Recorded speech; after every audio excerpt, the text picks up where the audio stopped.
Telescope. This horse ran over 1.25 miles last time, an inadequate 1.25 miles behind the likes of Australia. Was trying to give that horse £8, which is a classic winning form, and the form has been upheld obviously in the Champion Stakes with the Great Gatsby, even though the two horses reversed that. Prior to that at Ascot over 1.5 miles, it was trying to give a stone that day to a classic filly. Ran really well. We go back to the Harwick Stakes when the horse won, beating Hillstar as 7 lengths. I think again what he likes, he loves fast grounds and he relishes a fast pace, and I think the best trip for him is the 1.5 miles that he's going to get a day. And here we're going to have it, this collateral form line that we've been talking about. Main Sequence runs in this race. I think this is really relevant, who used to be trained by David Lanigan and has now gone over to the Shores and apparently been running a little bit better. But Main Sequence beat a horse called Big Blue Kitten 2 lengths in a Grade 1.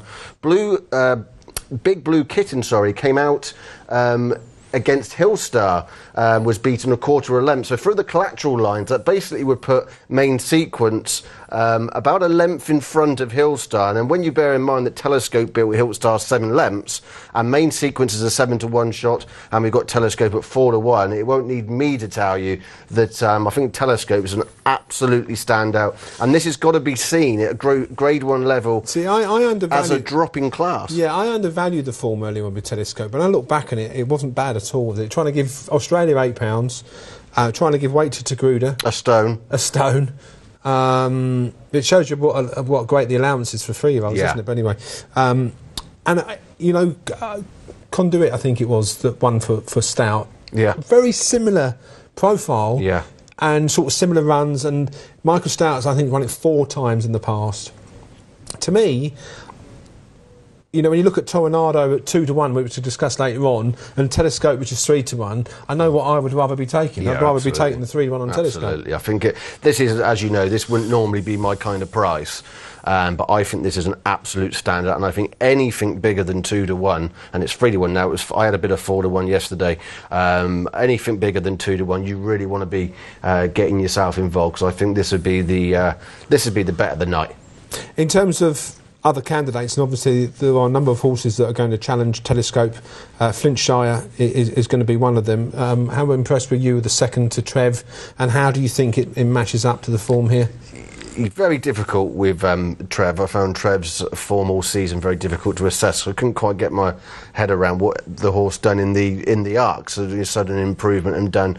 I'm not sure Flintshire would be up to this. I don't think the horse will be suited by this, what is going to be a frantic pace on the ground, personally, myself. I think Magician is obviously an interesting runner, obviously won this race last year. Great ride by Ryan Moore. Oh, tremendous ride. And what a jockey. When we keep on saying, over the jumps about the likes of A.P. McCoy, but I don't think enough gets said about Ryan Moore and the way he rides. I mean, for all the years I've been watching him ride, I don't think I've ever came away from the screen and cursing him. He always seems to be in the right place at the right time, and it doesn't matter whether in these shore or he's abroad. For obviously a jockey not riding out there very often. It was a great win on Adelaide, wasn't it? Oh, again, just terrific. I mean, when he won on the Magician, I mean, no other jockey surely would have won on in that day. Did everything wrong, had to come wide.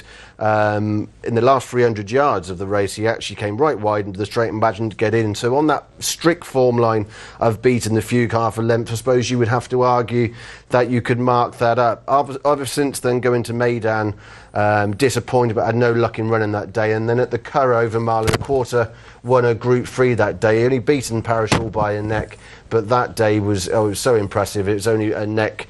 If you watch the visual impression, he did it ever so easy.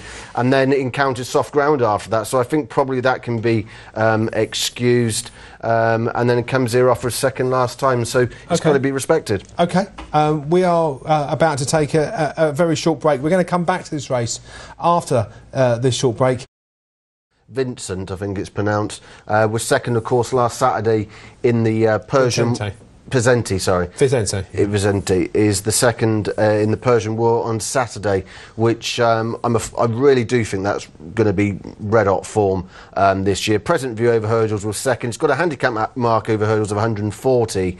Nice length gap back to the third horse. And then before that was a Cheltenham Festival winner, beaten at a glance. I spoke to Jamie Snowden earlier on this morning just to see where the horse was likely to go. I thought he might be tempted to go back over hurdles given the fact he was in a bit lighter there. But no, he's going to go for the Paddy Power Gold Cup, and I think I understand why he's going to go for it. He's only a 6-year-old, so he's got so much scope, I would imagine. Yeah, it has. And if you look, he beat At a Glance in that race in the Cheltenham Festival. At a Glance was fourth in last year's Paddy Gold Cup, so off level went it. So I did have a quick look before I come on, and I thought, oh, I can understand why, because Present View would be very competitive on those form lines in a race like this. I think the description of soft probably doesn't want to be, and by presenting, I think no worse than good to soft to be at his best. I've got in my handicap mark 158 over both disciplines, who's got 140 over hurdles, so I'm suggesting he's got £18 there, and he's got a stone in hand of his chase mark. A stone in the Paddy Power Gold Cup may not be enough for the horse, but he will have an option to switch back at some point over hurdles, and for me that 140 mark will be very interested indeed. The other horse ran at Chepstow on Saturday was Shalford of Dan Scouten, a trainer I like a lot. He's only been on the He's John Ox, I think, the horse. Really? Yeah, back in the flat days. Yeah, I'm pretty certain. Really, yeah, it was very useful on the flat, actually. Yeah. Got up to marks and with Appleby, of 90. Seen it last time. I was really impressed stepping up into Grade 3 company last time, obviously after a low weight of 127.